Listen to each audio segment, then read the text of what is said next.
The Roger the Wild Child Show is brought to you by our friends at Prism Design Company. Are you looking for a cool new logo for your business? Do you need some graphics for your new website or blog? Our friends at Prism Design are a premier graphics design company that can handle all your needs. You can find Prism Design Company on Facebook or contact them directly at 618-534-4291. All the great graphics on the Roger the Wild Child Show are brought to you by our friends at Prism Design Company. And now, the hottest new celebrity interview show in the universe. It's the Roger the Wild Child Show. Let's get this party started! Ready, set, go! On the air everywhere. It's the Roger the Wild Child Show! It's time for another exciting edition of the Roger the Wild Child Show with your host, Roger the Wild Child, along with musician, producer, and real estate investor Darren Sheff and former Playboy Playmate cover girl and centerfold Deborah Driggs. Are you ready? Let's do this. Starts right now. It's the Roger the Wild Child Show! Happy World Finance Day today, everyone. It is Wednesday night, World Finance Day, and it is our first Wednesday edition of, our official Wednesday edition of the Roger the Wild Child Show. Along with me, amazing co-hosting team, Driggsy in the house, and of course, none other than Darren Sheff. And guess who that is up there? That is the Wild Child himself. Who's that? Well, we don't want to give away the secrets and let them know why you've earned that name. Yeah, come on. Might be a little bit too much for the audience tonight. But we do have Teresa in there, Dawn Schwartz, right? We got Emma in there, Cliff Hill's in, of course. Look at this. We got our regulars. Our family. Yep, got our family in there. here. Cliff Hill. Emma's there. Yeah. Love the new opening. I love the new opening too. Yay. Hey there, Wild Child family. Hello, howdy. How's it go? We got a wild show prepared. Prepared for you, darling. Just for World you. Finance Day, huh? Did the stocks blow up? Did Bitcoin go up? I heard Bitcoin had a good day today. Did they really? Well, Bitcoin went up, and the other day Facebook went down. So yeah, right. Right. I never realized how dependent on Facebook I am, because like 80% of the people that I can communicate with is through Facebook Messenger, because I don't have their phone numbers. I click on their name and I chat with them, and you realize, oh my gosh, my lifeline has been cut off for 6 hours. What the heck?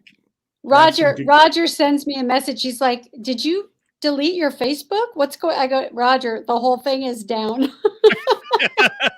WhatsApp, Instagram, like the whole world's crashing. Oh my God, what are we gonna do? I can't show my 2021, the great crash. That's it. Yeah.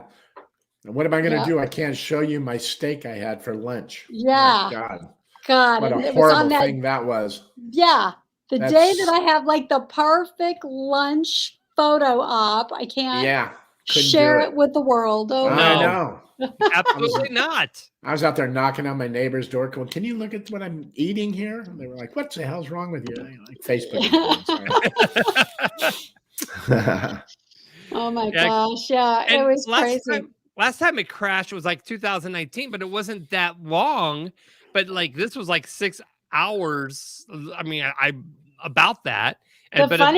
The funniest was Twitter, man. Twitter was blowing up. I was like, "You're loving me now, aren't you, Twitter?" Right? You know? Exactly. Yeah. Totally. It blew up. How do you like me now? Yeah, no kidding. Twitter's like rocking and rolling. Everybody all switched over social media. Oh my God, I got to add this friend. I got to add that friend. Oh my gosh. It's a frantic thing. All right, so we got a great show today. We have a platinum Canadian Jamaican recording artist, and she's also a day trader. Kreesha Turner is going to be joining us today. You know what? How smart is she? She's intelligent. Fucking super smart, man. I'm like, oh God, creative talent who's smart and invests her money. Love that. but knows how to invest it. I mean, that's I what's know. incredible. Yes. This doesn't fly by the seat. She gives courses and classes. I mean, when I was that age, I was running around Hollywood, man, trying to eat at Jerry's Deli at 3 a.m. because I was partying with my friends. Yeah. And I was like, what the hell? So, and she's just sitting here trading, just trading throughout the day, stocks and whatever. We'll find out exactly all she's trading. But yeah, so get your notes, guys, because I'm sure we're going to be she's going to give us some good knowledge today. So it's we're not a class. You're going to get schooled. Yes. You're going to get schooled. We're not going to talk all about her music. We're going to talk about money and how.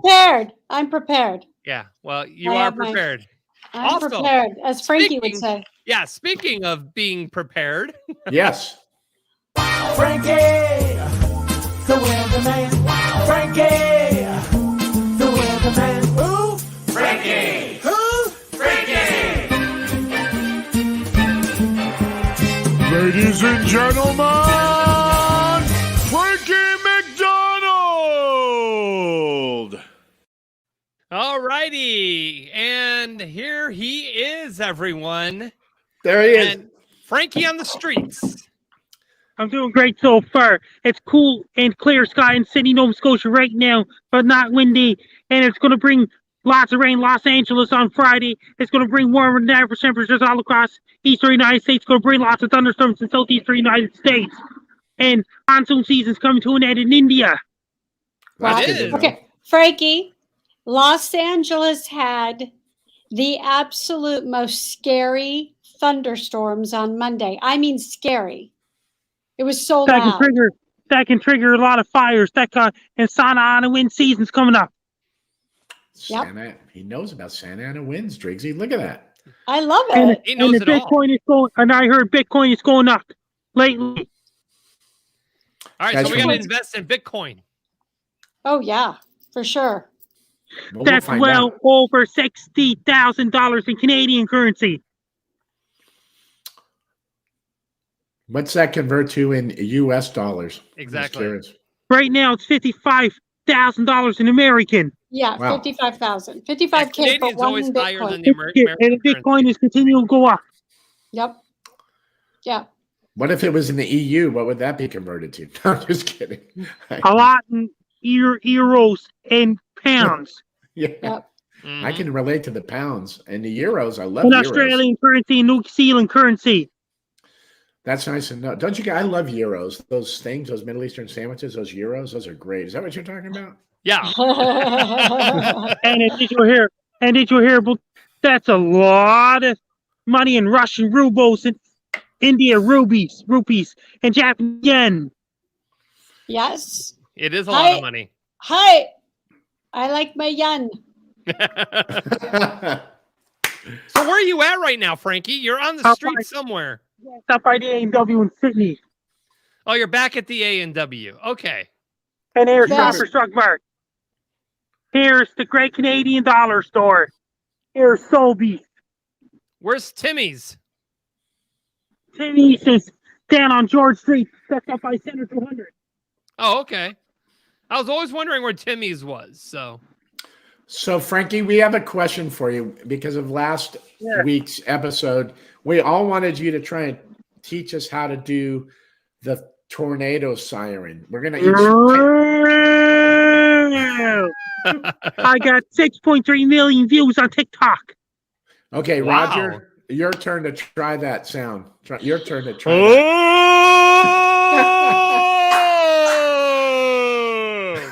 Driggsy, you're up. Your turn, Driggs. Oh, she's doing the silent. I don't think so. Come on. Ready? Go for it. Wait. Driggsy.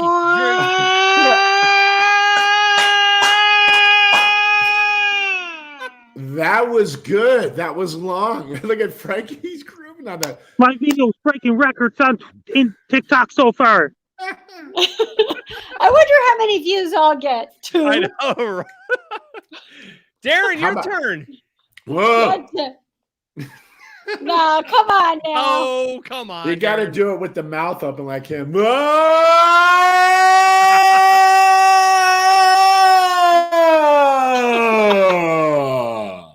All right.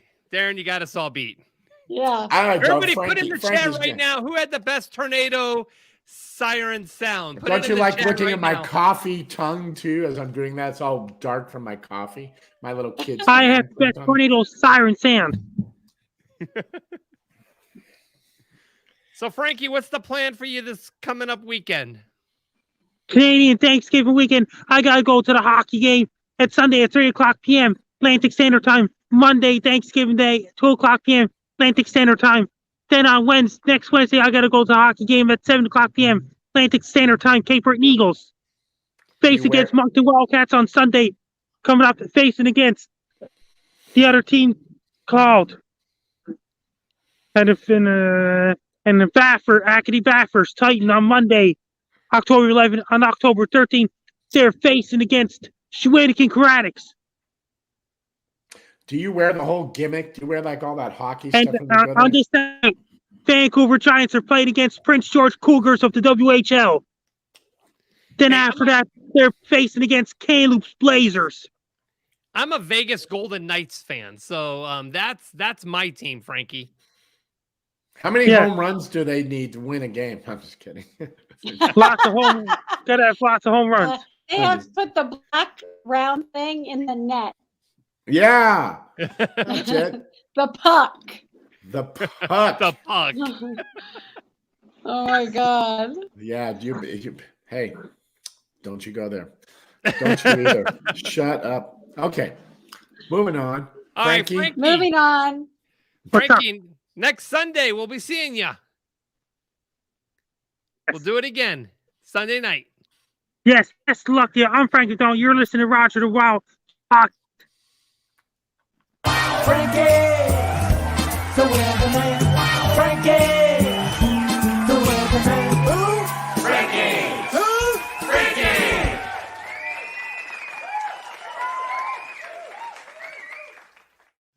So I wasn't going to Frankie doesn't do Wednesday nights. And then all of a sudden he is like, oh, I'll come on tonight. We're like, okay, Frankie, if you want to come on tonight. I love that. Spontaneous. Well, you guys, I wasn't making that up. Monday was so crazy. The thunder and lightning in LA. I've lived in LA my whole life. I've never experienced thunder and lightning. It was so loud. The building I live in was shaking. It was crazy. Wow. It was the same in San Diego too, because that's where I grew up as a kid, and all my friends were showing me pictures of lightning, and it was intense. It was so intense. But I will tell you, honestly, I think you killed the siren thing. You did it great, Briggsy. I'm not joking, man. I can't wait to look back at that thing because your mug was so hysterical, and you held it out really long. I was like, listen to her, man. She can't clap in time, but she's got a diaphragm to. I can't clap. I'm just teasing you. I'm like, I'm practicing though. Like, no, you I'm can't. practicing. Oh my God. Anyway, I can't wait to go back to that clip and look at your mug. Wait till we're gonna have to make that a was highlight clip, Hendrix. Oh yeah, it fun. was perfect. I was like, well, if I'm gonna do it, we're gonna go big. Go big or go home. Oh man, yeah. Happy Wednesday, Cynthia Renee. Thanks for checking in on YouTube. Yay. Cynthia. Love it. Yes. Yeah, who you guys have to vote? Who had the best siren? Come on. Come on. Yeah, you gotta let us know. Who did you like? You won't hurt our feelings. Come on. Some kid last week said he hated my brother in the band Chicago, so who cares? You know? So it's like so I hate that band. That was brilliant. It was awesome. I hate that band. It was awesome. Oh my God. You couldn't write that. I mean, it was like perfect timing. Right on cue. Then I was giving him all the other family stuff. I'm like, well, how about Bob Dylan? You know, it was my dad toured with Dylan. And I'm like, how about Elvis Costello? What did he say about Elvis Presley? Yeah, Elvis Presley. He even hated Elvis. He's too plastic or something crazy. He's too plastic. Or something to that effect. And then finally I'm like, you know, well, what about the Doors? You know, because my dad played on Riders on the Storm and LA Woman and all that stuff. And so, of course, he's like, yeah. Well, what's funny is it was like, oh, I'm really into 70s stuff. Well, guess what? Chicago was 70s. You just didn't like the 80s version where my brother was singing the lushy ballads. But that kept the band alive, kid. You know what? He's 20 years old, and you have to not admit, his gig. Yeah. But he knows the music. He does understand the music back in the day too. Yeah. So It was fun. It was great. You know what I mean? He was a great guest. I really enjoyed him. Yeah, he was killer. All right. Let's All bring right. on our guest of the night. Our guest Yes. of honor. Of course. Just of the night. Oh, guys, please welcome to the screen here. She is a platinum Canadian and Jamaican recording artist, and she also is a day trader. Please welcome Krisha Turner to the Roger Yeah. Lewis House Show. Beauty and brains. y'all. Look at that. Beauty and Got brains. the whole package. Oh, whole well, package. thank you. Love it. What's up, y'all? Happy How's it Hump going? Day. I like her Happy Little y'all, Financial you Day. know. It's Y'all. She knows I'm in Nashville, so she's like, "How y'all I had to doing? throw So how that your in mama there. name?" Well, I'm in the Let y'all in country. I'm up here in Paso Robles. That's the country. They would It say is for that. California. They would say this out here in the South. They'd say, "You're up there, up air, not up I'm there." up here. Yeah, are you up there? In Jamaica, we would say you're back a bush. I know that sounds. Yeah. You sound like what? We're gonna all You're try back that in the one. Roger, bush. you- What? Yes, you're back a bush. You're back You're a back bush. a in the bush. You're back a bush. Hey, Keisha. Billy Hess says hello. That's what we would in Jamaica. in the Eileen farmlands, Shapiro. it's, There well, she is. Hi, hey, Cree. Eileen.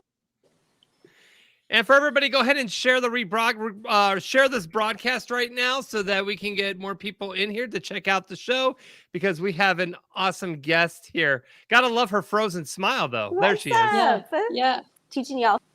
No matter what pose You know, she she's the freezes in. perfect guest. She's the perfect guest to have frozen internet problems. Yeah, she we could does- she just doesn't look stare. bad in any- We could just stare at you all day long. So no worries. If I froze, it'd be like, Is it? you know. Yeah, we'd be going like, in. I'd be like a cigarette hanging on my Am I mouth. still frozen? No, No, you're cool. just every Every once in little a while bit. you lag a little bit, but it's okay. We can still hear you. Yep. Okay, That's right. Krisha. Can you hear us okay? Just keep staring. Look at her. She's You like know, look looking at- up she's the- just She's beautiful. looking at the stars, man. It's not even like I a know. phone. It's my gorgeous. connection. I can still hear you guys too. Okay, I can't. good. I'm gonna say something. Teresa Sabin just said, beautiful smile. I agree. Gorgeous smile. Hey, Krisha, what did you think about the siren? What did you think about I the can hear siren? you guys. Did you hear us do the siren, the tornado sirens? Thank you. Or Thank did you you so- miss that part? You were in the Oh. green. I did. No, You're in the I green saw room, that. so that's okay. it was exceptional all around. Yeah. A skill set that I did not know any of you had. Yeah, we just learned. Immaculate. Do you want to give it a shot yourself, or are you cool? I like it. Oh, absolutely not. Nope. No. Mm-mm. She's not going to ruin that beautiful voice. She's like, no. I got to sing Like, later, I don't know okay? that would- That's Okay, your so warm up. Krisha, That's your who warm had- up. Who had the best siren sound? Oh boy, you're putting this poor thing in the spot. Yo. Listen, Driggsy. I don't like to choose sides, but she had a great one. She but did. She Jimmy was- did. That's right, Jimmy? Drake. I was very impressed, I have to say. I was not Well, that's expecting what I it. do. I was sit not around, expecting do my sirens, you know. Yeah, I work on my sirens every day. That's it. funny. That's hilarious. Oh my Yep. God. So on a serious A note, plus. on a Uh-oh, we're serious, getting serious. Uh-oh. not super We're serious. serious on this show since when? Well, more serious than we are right now. All right, Not on really a serious note, everybody hold on. Go Yeah, ahead. hold on. Darren's going to talk about being serious. Okay. So, what I really noticed, I'm a musician, and I come from some big voices, good voices. But when I listened to you sing, and I went back to 9 years ago, looking at stuff. You know what's funny is everybody's their own worst critic for that stuff. But I'm going to tell you something. And we all do that. And it's funny because, you know, I can look back on stuff that we did 20, 30 years ago and the stuff that we hated. Now I look back and go, man, why was I so hard on myself? Man, that was pretty damn good. But you just got to get there in order to look back and recognize it. But the one thing I wanted to tell you, because obviously you have this really beautiful, unique voice. Okay. And you've heard that your entire life. But me as a musician, your phrasing freaking blew my mind, man. You know, Phrasing. And yeah, you know, the way you know, people, you know, you get together, you write songs, and then, you know, you kind of, you know, take certain syllables and words and phrase them certain ways. But yeah, your phrasing was just incredible. The way it just wove right into the, you know, your melody phrasing, basically, you know, the lyrics wove right into the music. It was incredible. Why, so thank you. That's more of a technical musician kind of thing, but phrasing's a big deal. Sure. You know, it definitely is. Yeah. It creates its own melodies and its own fluidity within the music itself, for sure. Mm-hmm. Yeah. And that's what just stood out for me, like right off the, I mean, obviously the voice, but that, it's a musician. Yeah. Well, I mean, it's the truth. And that's almost more soulful to me as a singer than the tone sometimes, you know. It's like, man, you know, did I get enough emotion into that? Was my phrasing good? I leave little things, you know, like, if it's not the perfect thing, but it's something I could live with, if the vibe's right, you know, and the phrasing's right, I leave it alone, man. I don't try and fix little tiny things, you know. I listen to some things, you know, and just people go, oh, why didn't you fix that or just tune that just a little bit? It wasn't, you know, it was so minute that I'm not interested in that, you know. But I come from old school recording where it was like you couldn't do that, so I do have the technology to do it. But anyway. That was perfect. It was great. I was blown away. Thank you. I know for all of the non-musician people, they're like, that was so technical. But no, I appreciate that. It's sincerely good. Thank you, Darren. Oh, man. It's a different perspective than just, you know, somebody saying, oh, you got a great voice. You know, he's coming from a musical mindset and be able to, you know, critique your music, which is, you know, I think is amazing. Oh, for sure. You as an artist, you started very young. So what inspired you to decide to start singing? Well, when you say I started really young, I guess to me, I've always felt like I started late. I feel like when you meet most musicians or especially vocalists, they're like, oh, I was singing since I could walk. Or from the moment before I could even speak, I was humming melody. That was not me at all. I actually... my love for music started in dance. You know, my parents put me in dance when I was 4 years old. And as a dancer, you quickly are drawn to music and you understand the power of music because it makes you move. Like you are this reaction to this beautiful sonic sound that you're listening to. And it actually wasn't until I went to high school in Jamaica. So I was born and raised primarily in Canada. My father's a Canadian, my mother's a Jamaican, and I went to high school in Jamaica. So it was when I was living in Jamaica, you know, as most people who love music, they understand how Jamaica as a country has such a massive influence within music globally. And just within the culture, like everybody sings. Every cat, the guy walking down the street on his bike, everybody's always singing. There's speakers in the street. People are always dancing. It's such a big part of Jamaican culture. And it was when I was there that I had a bunch of friends peer pressure me into joining my church youth choir. And and that's how I fell in love with singing. Incredible. Yeah. And you know what? What's interesting is, so, you know, originally I'm thinking, okay, Jamaica, you know, I'm thinking I'm waiting for the beats to you know, your Jamaican beats. And all of a sudden I'm hearing this like R&B, beautiful, silky voice. So it threw me off for a second. Yes, by, you know, heritage-wise, yes, family-wise, you're Jamaican, man. But your music, have you ever It's not a Jamaican sound. You ever done traditional Jamaican? You know, that's the thing is the course of my career, because I have been professionally in the music industry for over the last 15 years. I was first signed to Virgin Records in 2005. So At over 5 the years past, old? Exactly, 5 years old. And so over the course as of the last Frankie would 15 say, years, a long time ago. Oh my God. A long time ago. but I have done all of it. I started off in pop music when I was first signed to Virgin, and then I was doing a cross blend of EDM. I started to incorporate some of the more tropical side of things. And actually my second album was called Tropic Electric because that was exactly what I was blending. Then I went into more of a reggae dancehall space.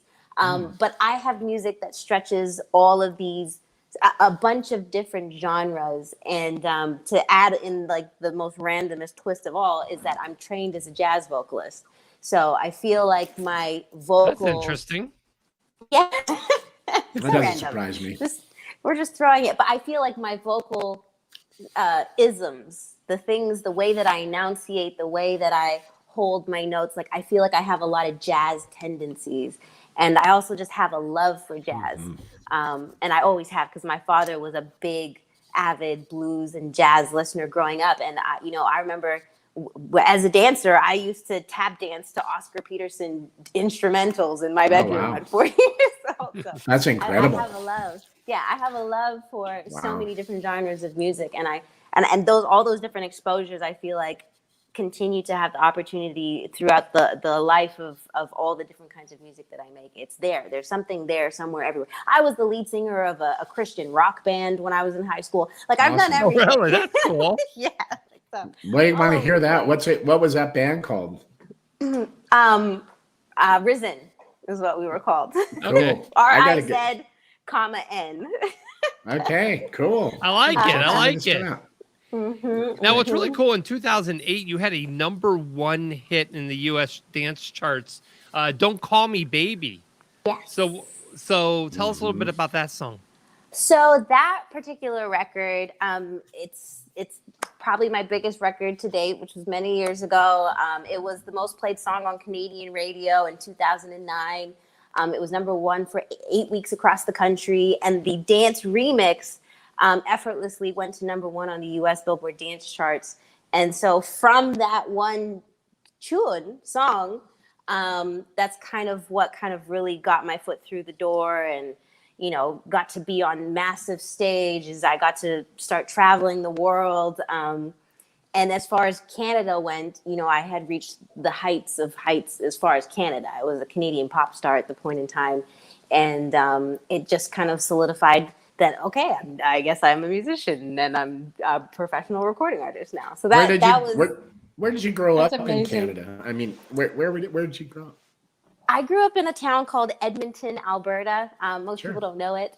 I know it. It's very cold. Yes, I know cold. It's very cold. And if you do know it, most people just know Wayne Gretzky for the Edmonton Oilers because they dominated the hockey world in and he the was 80s. Chicago Blackhawks too. So I remember. Definitely. He was all over the place. He went to the Yeah. Kings. Gretzky was in a number of different cities. Yeah, he was. Always dominating at the end of the day.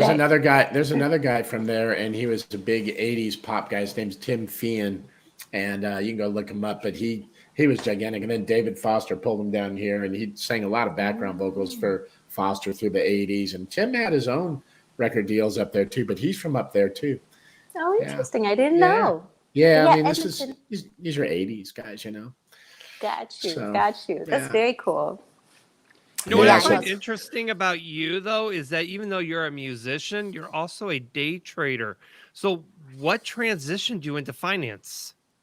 It's a strange thing because most artists are very, is it left-brained that artists are? And it's very hard for most artists to be right-brained at all, to enter into the world of math and science. And oddly enough, growing up, my favorite subjects were math and physics, and I always had an affinity for them. And I even remember in interviews, people were like, "Oh, if you weren't doing music, what would you be?" And I was like, "I'd be a math teacher." Then fast forward, a decade later, after saying stuff like that in interviews, here I am. I teach stock classes online, and I personally have become obsessed with the world of finance. I love numbers. Numbers don't lie. And that was the thing, is when I was good at math in school, I was horrible at spelling and grammar. So when it came to English and language arts, I would always get like 10 out of 10 on concept, 10 out of 10 on storyline, and I would get like 1 out of 10 on spelling and grammar. But when it came to math, if you knew what you were doing, the teacher couldn't tell me anything. So I had a light bulb go off when it came to mathematics after I had this one specific teacher. And after that, like, oh, I was like, I got this. Numbers, what do they say? Men lie, women lie, numbers don't. And that's why you're number one, because it doesn't lie, because you're like top of the charts. Listen, Right. that's right. But so to transition from my love of math and science in school, and to, like I said, fast forward now, be teaching, it comes effortless to me. And it was something that the moment I started learning about it, that it gravitated toward me, because it was numbers. Once again, you're back to it's something that makes sense to me. And then when you start learning about it, and then you start learning that people know nothing about it, it's mind blowing. I'm like, there's so many little things that could change people's lives, you know, in regards to their knowledge and association with how to invest, how to make their money make money for them. The whole goal is to have it make money while you're sleeping, you know? Absolutely. Yep. And World Financial Day today, I was actually doing a live panel Q&A on this other app a couple hours ago. And I was explaining to a bunch of the viewers that I was like, 95% of millionaires own stocks.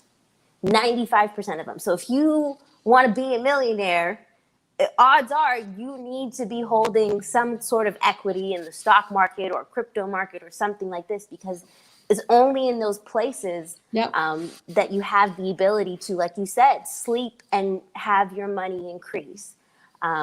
So I'm just a big advocate on financial literacy, and I can ramble about this stuff for 2 hours. So don't even. You know what? It's amazing. I was telling Darren earlier, you know, I said, you know, when I started having success in my business, I had a lot of fear around, you know, all of a sudden my commissions were getting bigger and bigger. And I thought, I have fear around money. And I didn't realize that until more money started coming in. And then I remember I was paralyzed with, what am I going to do with this? Like, what do I do? Who do I go to? And I started to educate myself, probably taking a course like what you're doing. But I started educating myself, and I had to say a mantra. I love numbers, numbers love me. I love numbers, numbers love me, to get over my fear. I mean, it can be really paralyzing for some people to deal with a financial life and a financial world, you know, and as a single woman, it was like the first time in my life that I was like, wow, I have to manage this, you know, like there's all parts of our pie, right? Our health, our spirituality, our business, our financial world. And that was the one piece in my pie that I had not really ever looked at. So bravo to you, because it's very important. Thank you, Deborah. Yeah, no, I think you hit it right on the nose.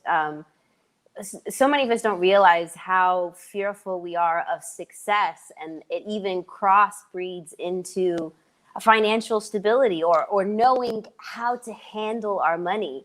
And most people just don't realize, like they think, oh, let me save. It's the old school mentality of let me stuff my mattress with a bunch of money. But apart from inflation, your money is going down because inflation is constantly present within the economy. And on top of the fact that, or if you put it in a savings account, you know, I was explaining to people, one of the questions was, what is one of the safest basic investor tips that you can give? And I was explaining to them, if you put it in a savings account, it's 0.02% APY. That's absolutely nothing. That's ridiculous. Right.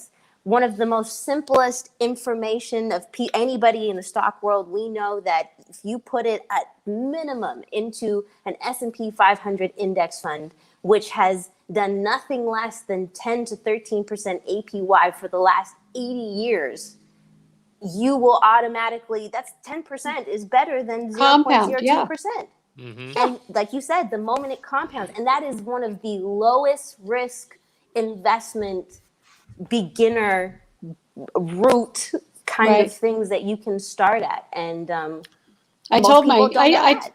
I told my kids, you know, in the event that I was in the life insurance industry. And so what a lot of people don't understand is that nowadays for big policies, you know, like 10 million and up, you can have the bank finance the premiums and it's this much interest and the policy covers it. It's like the arbitrage in that is so, and when you explain it to people, they're like, wow, yeah, you can have the bank finance, it's premium financing.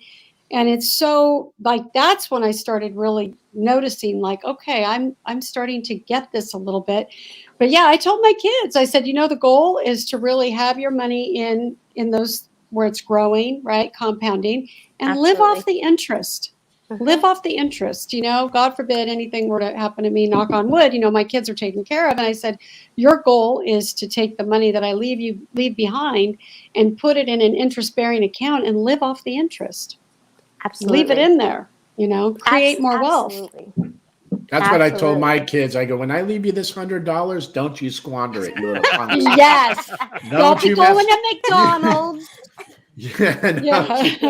I'm sorry. And it's not even about, you know, not everybody's going to have a parent that leaves them large amounts of money. Some of them, they will be the change in their lineage. And it's all about planning and all about having information. And even what I was talking to you guys like a little bit earlier, I was like, there's some people who could make $200K a year, but they live above their means and they don't invest anything.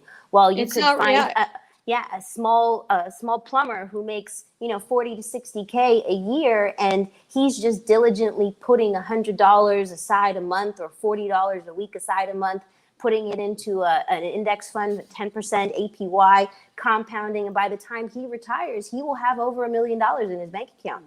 Yeah, and it's just those simple things. The UPS guy. There's a great story. I can't remember his name right now, but there was a whole story about the UPS guy that was literally doing that his whole time working for UPS, and he retired with close to $10 million, and didn't tell anybody what he was doing. He just kept putting it away.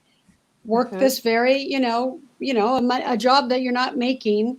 You're not making anywhere near $200,000 a year. So if he can do it, anybody can. Yeah. And then it stretches. It's really consistent. It's consistency and it's discipline. It's consistency. Like working out. It's consistency and discipline, but it starts with information. And it even stretches in, you know, I primarily talk about crypto and stocks, but as a musician, I have the conversations with so many of my music friends of when you get paid, how do you get paid? Do you have an LLC? You know, and when you have your LLC, how much do you pay yourself? I'm like, I pay myself, if y'all knew, I paid myself like $300 a month, and I leave everything in my LLC. So as my personal taxes, that's where they really get you, is your personal taxes. I pay myself. That's what I was talking about. Yeah. And as a musician, I can basically write off my life. All of the clothing I buy, I can say that all of the makeup I buy, all of the skincare treatments and everything that I buy, because my face is my brand, I can buy that all in my LLC because it's a part of what I do, my visual, my everything that I do. The only thing that's what I pay myself $300 a month for, is I'm covering like a couple insurances, you know, maybe my groceries or whatever it was in my hometown that I can't pay off. But when I'm traveling and I'm buying out, I'm eating out, when I'm in New York, I'm going to every restaurant. To me, that's a write-off because I'm in New York for business. And so everything monetary-wise stays in my LLC. You know, the way that you pay taxes on a corporation, there's expenses, there's write-offs, and then on top of it, one of the newest pieces of information that I've kind of applied to my world is I was paying myself to invest in my brokerage account. This might be getting a little too technical, so I'm going to keep it really short. I love it because I do the same stuff. Oh, I know. I do the same stuff. Yeah. But now you can actually open up a brokerage with your LLC. The most valuable LLC in the world is where the Walmart family floods their money into. So their family, each family member owns a portion of this LLC, and they invest this LLC and all of its money into the stock market.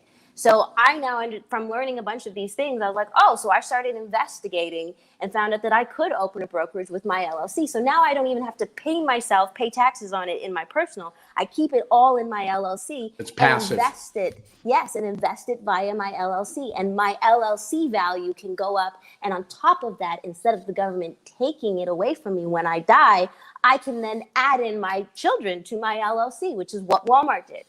So instead of the government taking all of the wealth that I made, they're now co-people who now work at my LLC, or they're now co-owners to my LLC. So when I pass away, the money I invest in the same LLC, line. It stays whoever I want it to go to. It's all information. Most people don't even know that.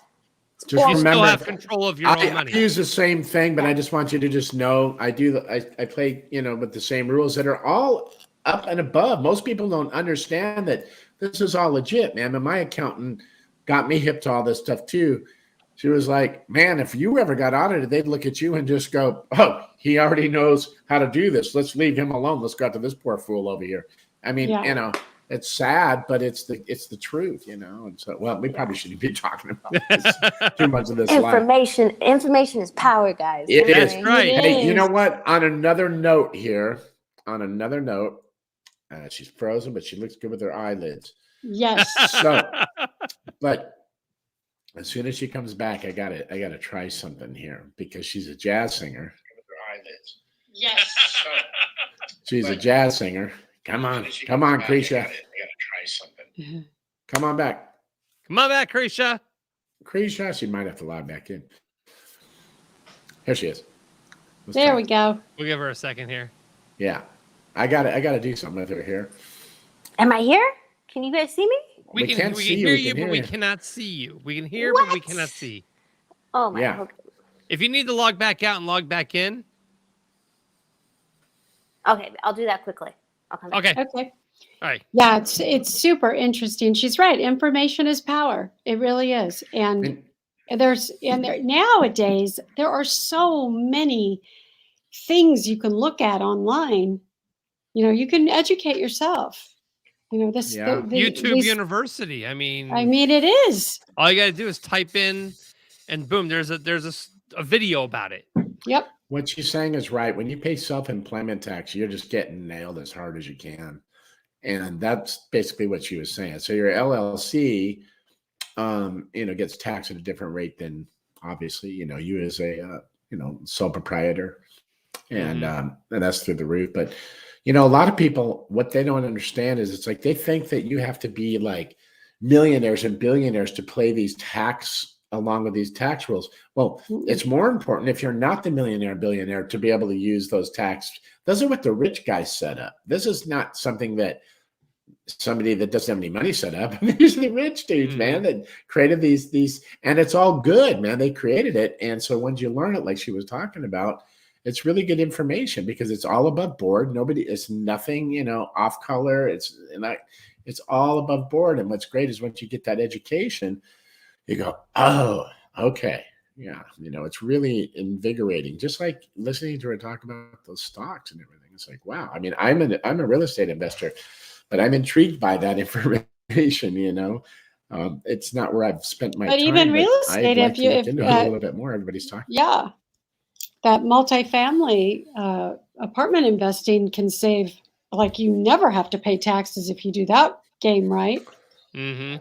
Well, you pay taxes, you just don't, it's, there's always taxes to pay, but that's another conversation that probably shouldn't be. There she is. Yes. There she's back. My apologies, guys. No, you're fine. You know what so I was we're talking finances, and so I have a question. You have a question? Yeah. You had that one question you wanted to ask her. Well, because she sings jazz, and I'm looking at her board behind her, right? And what does it say on there, Kreesha, on your board? Behind you. Yeah. What's that say up there? You see it? Stock Bay. And then right underneath there, you got Goog for Google, right? Stock. Plus 20. Can you see it? Oh, yeah. Yep. Amazon plus 10, right? What's on the bottom? Apple minus 15? Or I can't see that. What is that? Yep. It was And, April and then 9th, what's 15th. the number down below? Okay, so Plus so 417. this is one in one of my percent. So this is unassociated. This, I was giving them an example of what an index fund was, how it's a cluster or a basket of stock. Oh, did I log out again? Oh, as a cluster, a basket of stocks, and then you're getting the average. So that was just giving them a quick example of what an index fund is. And then I was talking about specifically in my class. Can you guys still hear me? Yeah, we can hear you. Yeah, it's kind of frozen Oh a bit. man. Oh, That's it okay. froze. Okay, I'll keep talking. But it's 41 APY. One of the best performing index funds of 2020 was an EV index fund. It was an electric vehicle index fund that had a 41% return on that year, which is insane. That is beyond impressive. So that's what I was telling them. I was explaining to them, like, you know, the average S&P 500 index fund, which is created to mimic the S&P 500, has an average of 10 to 15% APY, but there are index funds for everything. You can get an index fund for space travel. You can get an index Roger fund has his for, hand up. like I said, EVs. Oh, Roger, what's your question? How do I sign up to your class? Okay. Yeah. You know what? Let's just do it right now. So let me get my yellow pad. Okay, here we Before go. we do it, you guys, I still didn't get the second part of this out. Before we Okay, do it, how are you going, Darren? being, and Yes. we're gonna let her tell us all about how to sign up for that Okay. class. But the jazz singer, think, you know, Oscar Peterson or some big band, you know, swing stuff. I need you to sing those things are the good plus 20. Yeah, I don't know. Amazon plus 10. See, something corny like that, man. You know, it's, you know, yeah, Dynamite. plus 15 and 41% APV. And binary option. I don't know why. Yes. I don't know why I'm singing it. I needed her to sing it, and I'm like, you know, she's the one that's going to make it sound pretty. Go for it. Crypto. Bitcoin. we got the crypto. Currency. Crypto. There we go. There we go. Currency. Everybody's got that snap. Hey. Hey, wait, hold on. I know that's where we started. Oh, Trixie claps on. She claps on one. That's and on three. the 1 and the 3. She can't help I'm herself. 1 and 3. Yeah, That's she's all cool. hilarious. It's all good. That's hilarious. Anyway, tell people where to go to get into your class, because I mean, honestly, it's incredible. Yeah, seriously. A must. I appreciate that. So I actually right now, and I'm actually trying to see where kind of I rest, but so I got all tongue tied. I currently teach Sunday class called Stock Bay class on an app called Bigo Live. So a lot of people, it has its own, I guess you could say, community. It has its own users, but I do a free class every Sunday at 6 p.m. Pacific Standard Time. Like I said, it's called the Stock Bay class, and I just come in and I teach them whatever's on the agenda for that week. So Do you that's also where I'm talk? doing it now. Do you also talk about like tax finances and how to build yourself that way? Because I mean, you were certainly sharing a lot of information that I'm fully aware of and understand, but I think more people need to know that information as well. It's incredible. Mm-hmm. Yeah, I haven't talked about tax stuff on my on any of my lives. I kind of get a little bit more technical. So when I first started, I started in July of last year, and from July to probably January, I would just come on after the market closed every day, and I would go over each of my day trades and explain why I picked this stock, why I got in here, why I got out there. So it was very kind of advanced and technical.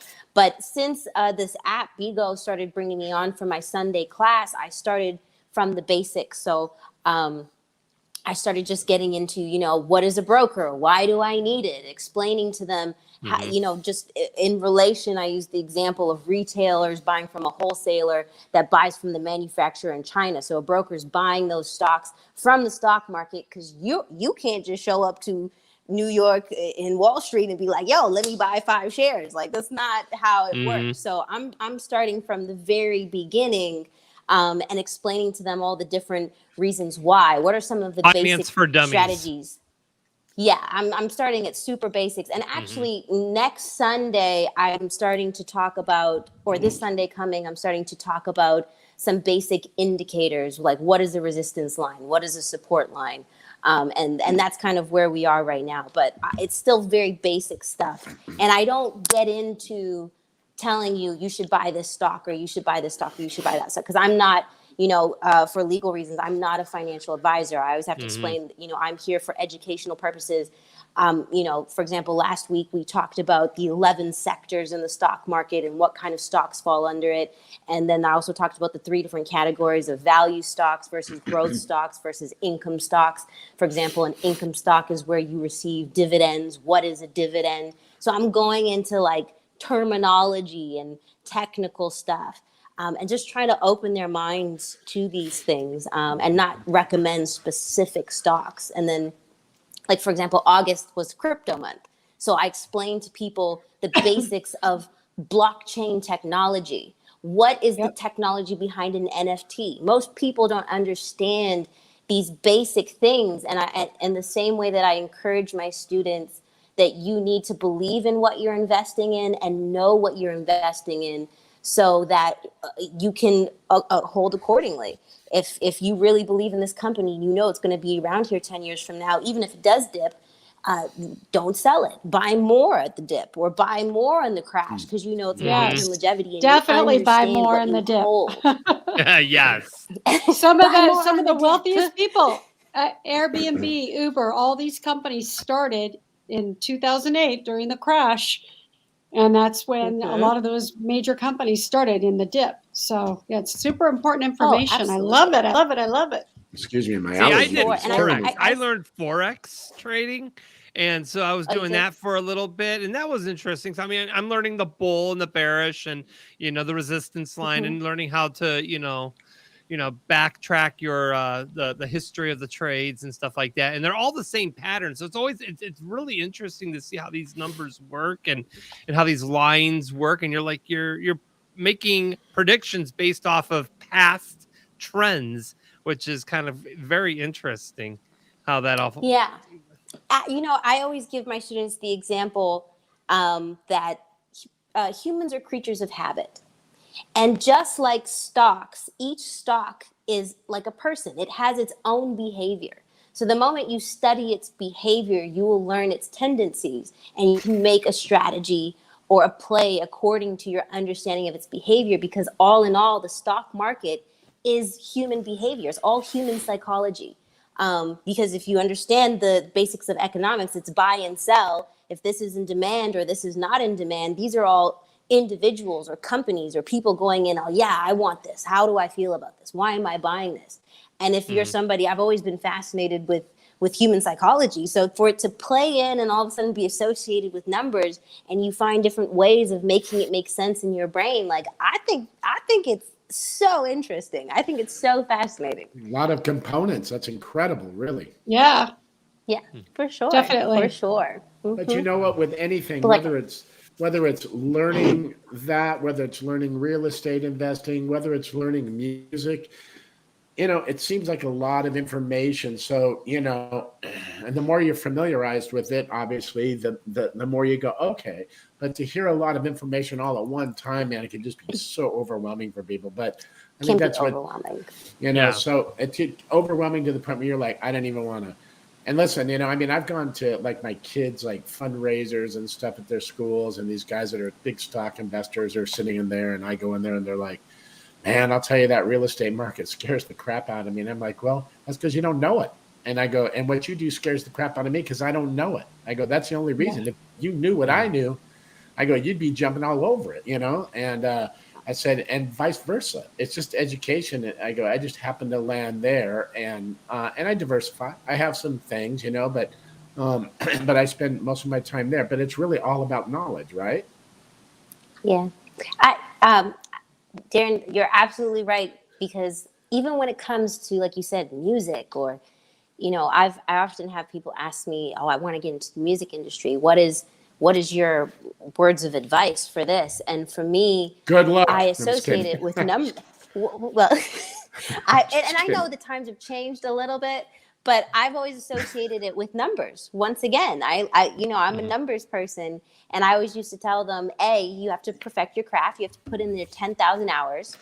And the moment you become more familiar with something, the more comfortable you become. Like you said, for one guy, the state market scares the crap out of him. Yeah. But when you start to, when it comes to stocks, I would literally there's days I would not play. I'm just watching the stock market. Like, you know what's really interesting for me too? Numbers? Oh yeah. And you know, the excitement, like I'm one of those guys that I'll flip anything and make money on it. It doesn't have to be a house. I'll flip a freaking toaster. If I can make $20 on it, man, I'll flip a house and make 150. That's my rush. It's like, wow. I mean, honestly, you know, flip a big house, you know, 100,000, 200, whatever, or buy some real estate, hold it, you know, and the numbers are gigantic. But the thrill for me really is like, my wife just goes, why the hell did you buy that weird, like, you know, washer and dryer? I'm like, I got a good deal on it. I'm going to flip it, make $200. She's like, you don't need to do that anymore. And I'm going, I love it. It's like, you know, it's $200, man. You know, it's like, yeah, I don't have to do that, but that's the thrill for me, that you can actually do it. And so it's, of course, the bigger numbers, moving your chips to a bigger table is always a fun thing. But it comes back to what Driggsy was talking about. The more you have to lose, the more you can start psyching yourself out. And that can be like a weird thing. So it's like, it was easy for me to make a lot of money. But then once I started having success with money and having success with properties, you'd be surprised about the evil dynamics that are around that, people that don't like that. There's a whole new world, and I hate to bring that up, but it is a possibility out there. So it takes a lot more to maintain your wealth than it ever did for me to get it, you know, to be quite honest with you. There's so many components of what it costs to maintain properties in particular and things like that. So okay, Krisha. Sorry, I had a call coming in. I was like, and it was interrupting my thing. I was like, God damn it. I thought somebody was putting their baby to bed. I hope it's a good call. Right. Say again, but your stocks went up. You're making money. Yeah. I heard that sound and I thought there was a baby going to sleep. Do, do, do, do. I know, right? I know. Cute I know. It looked like one of those wind up jewelry boxes. Like, I was like, oh my God, I haven't heard that sound in a while. It's cute. Well, are we going to play any of? See that? Like this. Let's all do that freeze. Ready? Ready?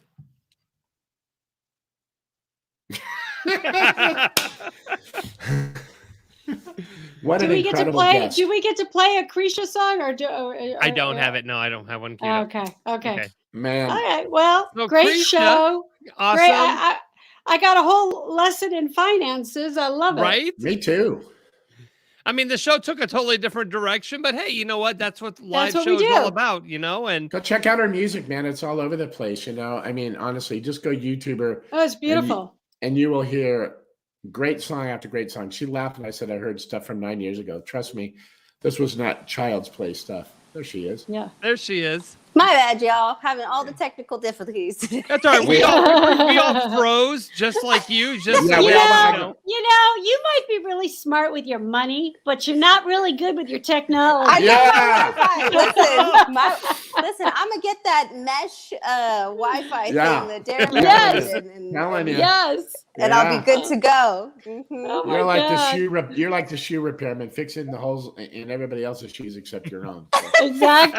Exactly. We're all in that boat. For sure. This is a whole new ballgame, man. So, Krisha, really quick, we were just, because we didn't know if you were going to be back in. So we said that we kind of segued into a lot of this stuff. So for your music, where do they go to really listen to your music and check it out? Okay, but I have to give a precursor for this because I've actually been on a hiatus for the last 5 years. And I was telling people I was retired. She's busy making money. I was busy in the stock market. I was focused and excited to be in this whole new world. And I recently had an opportunity that was presented to me, and I couldn't say no because at the end of the day, I was a little scorned. I've been through a lot of stuff in the industry. Like anybody who's been in the music industry at all, you know, it's a dog-eat-dog world, and there's so much politics, and you sometimes reach a point of extreme frustration. And I was there. I was definitely there. And luckily, I found the stock market and fell in love. But but at the same time, as a dancer and as a musician, the love for music, when you get a little inkling and a little calling, like you can't help gotta go yourself. back. Yeah, you gotta go back because it's a part of you.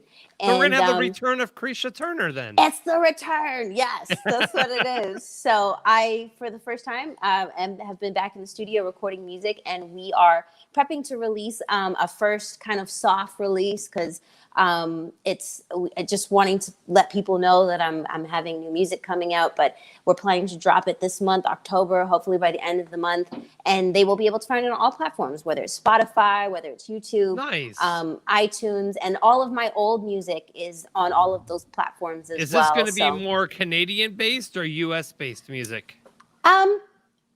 You know, I have to say, when it comes to my musical journey, I am a crossbred or a hybrid of both. Okay. You know, and I have always felt like previously when I was still making music, something that I did not like about the industry was that they wanted to put me in a box. I am a Canadian Jamaican. I was raised between both countries, and I grew up listening to all music. So when I wanted, 10 years ago to make cross blends of genres, the label would always be like, no.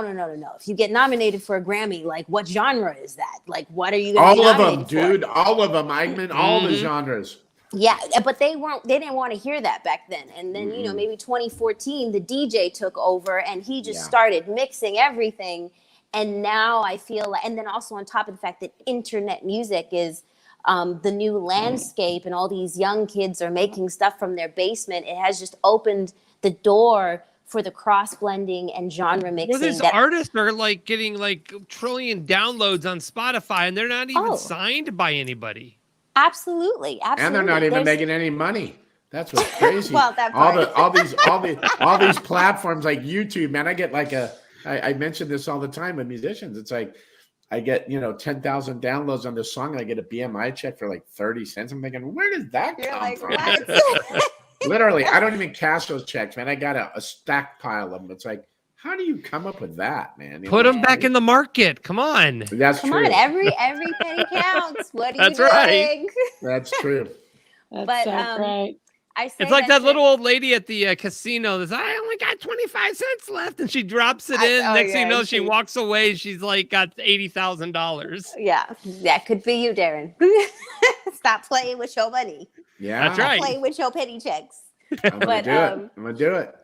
But yeah, so I say that all to say just because I've always viewed myself as a hybrid, my music is still, it's very much in that pocket. Before they kind of made me choose my Canada versus my Jamaica. And I feel like this new music is very much kind of resting more in the middle and is more authentic to who I am.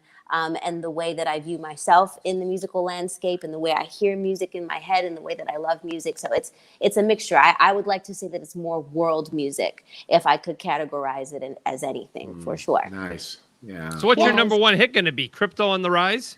Oh, you bet. You got to teach these people something. Listen to my music and make some money. Look That's at you. right. Guys got more hooks in a tackle box.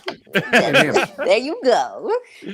Krisha Turner, it's been a pleasure having you on our show. Thank you so much. You have been a doll, and I mean, love your music, love your voice, and love your knowledge about money and and the real world. So I mean, you definitely have brought something to our audience, and thank you for sharing that today.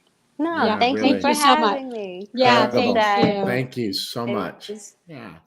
All right, thank you, Krisha. Wow.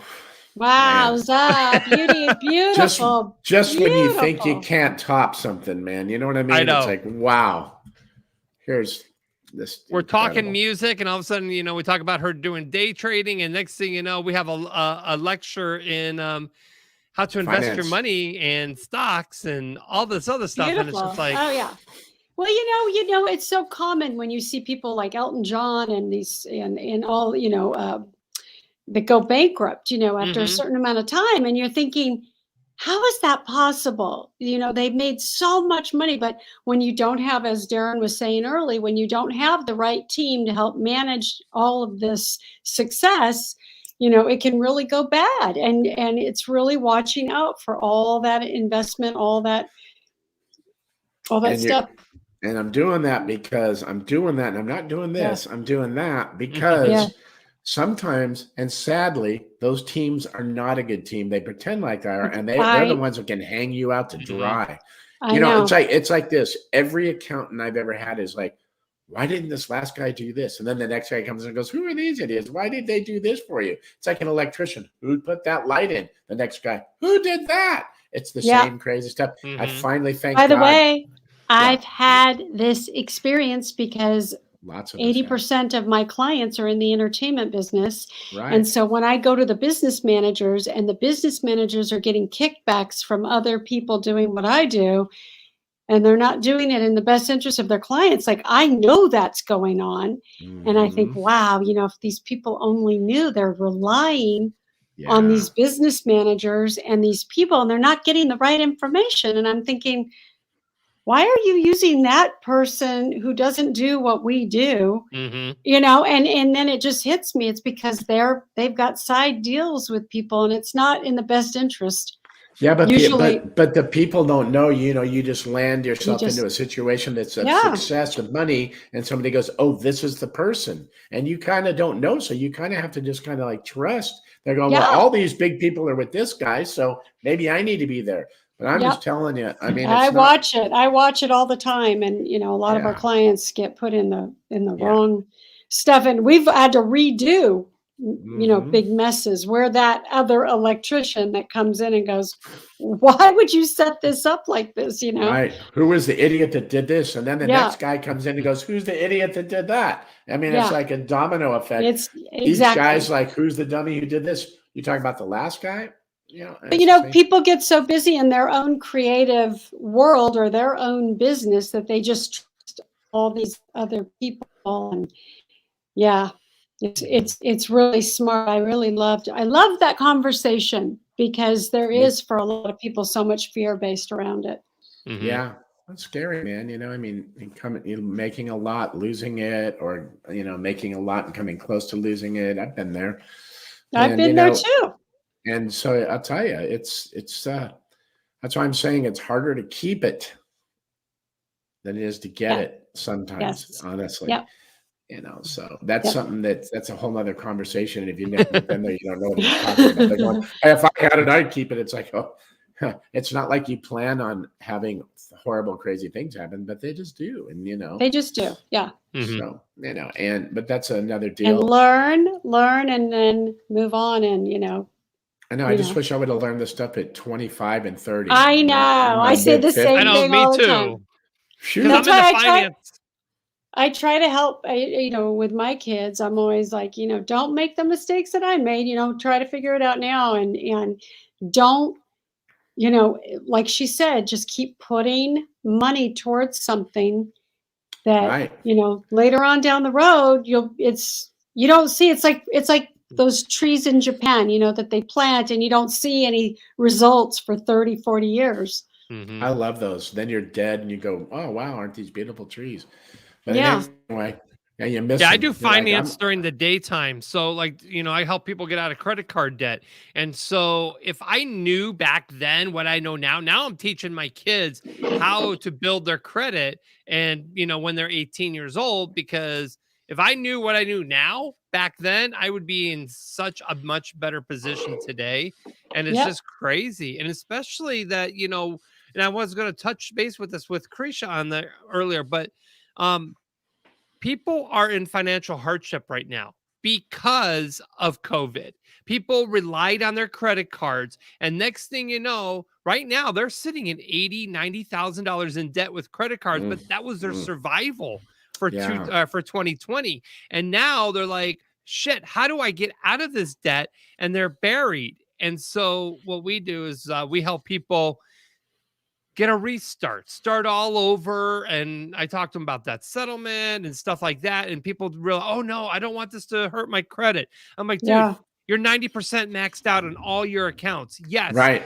Your credit's already trashed, Your debt servicing on 90 grand on interest is going to kill you. You'll never be able to get above it. Right. It's just that's a reality right there. People don't understand that, they're so worried about that shiny credit score that they're stressing, and their families are stressing because they can't pay for anything because their check is coming in and it's going out to pay credit card companies, and all the credit card companies are sitting there are just, they're living on the interest. And they're not giving you a break. So, so what we do is we go in and we take care of all that. We squash all that extra. They get their cut too. They're happy. Everybody's happy. But, people are emotionally drawn right now. They don't know what to do. And they don't understand that they're in a financial hardship right now. And because of COVID and they don't know what to do, and there are options out there. So I'm just letting everybody know, research out there, because that's what you do. So I mean, if anybody has any questions, get a hold of you, Roger. Get a hold of Roger.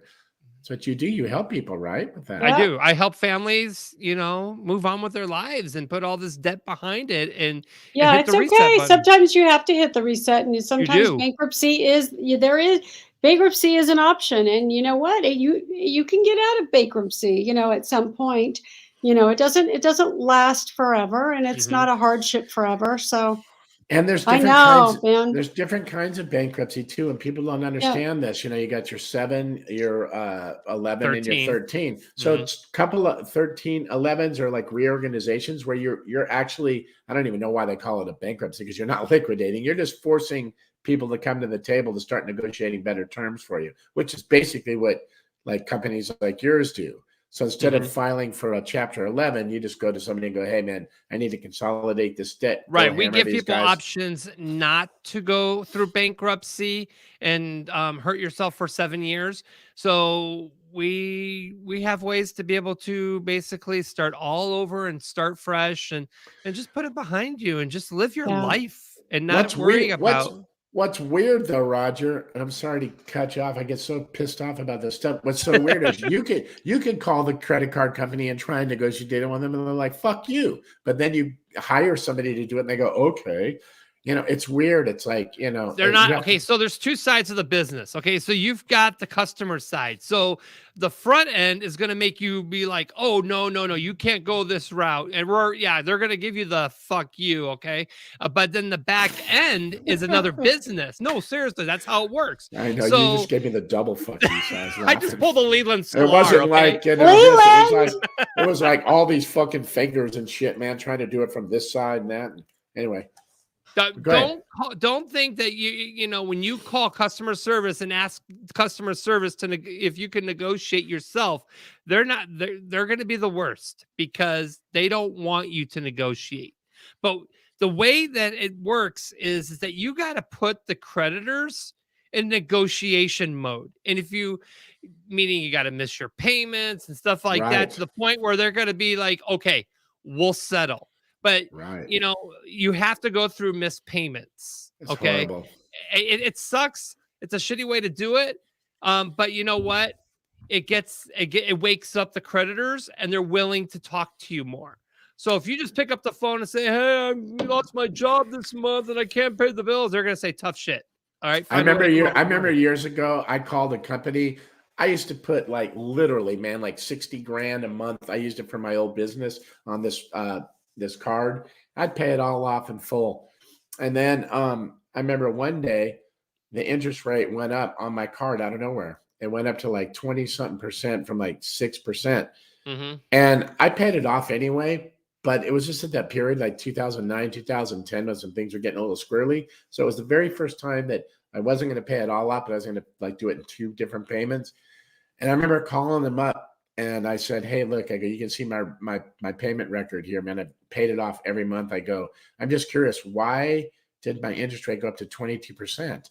I go, "I've never even missed a payment." They go, "Because it says in our terms that we can do that at any time for any reason." And they have little loopholes in there. Yep. Well, what was happening is everybody raise and drop your limit with the credit card companies. So like what's happening is that people are going in and they're like, they max out all their credit cards, and then like, okay, they pay it down, and next thing you know, they're still 90% maxed out. It's because the credit card companies dropped the limit, and there's still your utilization is still 90%. Well, I asked the guy, I said, he goes, well, that's just what our terms are. Yeah, you've never missed a payment, but we said it's in our terms that we can raise the interest rate. And he goes, you signed up for the card. And I go, hang on, buddy. I said, you're right. I did sign up for the card. I go, but you got some skin in the game. You also have 50% of this. You have to have faith in me, and you've done it because I've put all this money into your bank for all these years, for the last 15 years. I go, so don't act like this is just me. Yeah. You also have a risk by giving me this. So let's talk about both of our risks here at this point, Very true. And it didn't get me too far with him, but I had to do some other stuff, and it all. Well, the Roger the Wild Child just took a major turn. We went from wild to completely conservative. People need to know this stuff. Yeah, man. it is. No, they do. They do. People are suffering from this. Listen, we have fun on the show. We joke around, and and sometimes we got some things hit home, and and that's a great thing about this show is we'll talk about anything, and whether it's fun or something serious. If we have to bring it up, we'll bring it up. Well, now I'm on the hunt for a financial expert to bring on the show. All right, let's do this. All right, guys. Sunday night we have Sadie Katz going to be coming back. Oh my God, I love Sadie. I wasn't We'll here talk when about Sadie was Halloween here, hotness in a week and a half. Deborah and I will be live from the LA. top of Madame Tussauds in Hollywood, and then on the 17th. Yeah, we're doing live studio from Beverly Hills, from Lux Studios, with Candace Barr. Her studio. She will be. So if you guys want to come be part of our studio audience, hit up Deborah, me, or Darren, and we'll try to reserve you guys some seats. Okay. Perfect. Sounds good. All right. See you Sunday. It'll be a great show this Sunday night. The return of Sadie. I want to thank our guest, Kreesha Turner. Yeah. Kreesha Mo Money Turner. And Mo Money. Frankie McDonald with the weather. For Deborah Driggs. Show me the money. Darren Chef. I am Roger the Wild Child. Peace out. We'll see you Sunday night. Bye, everyone.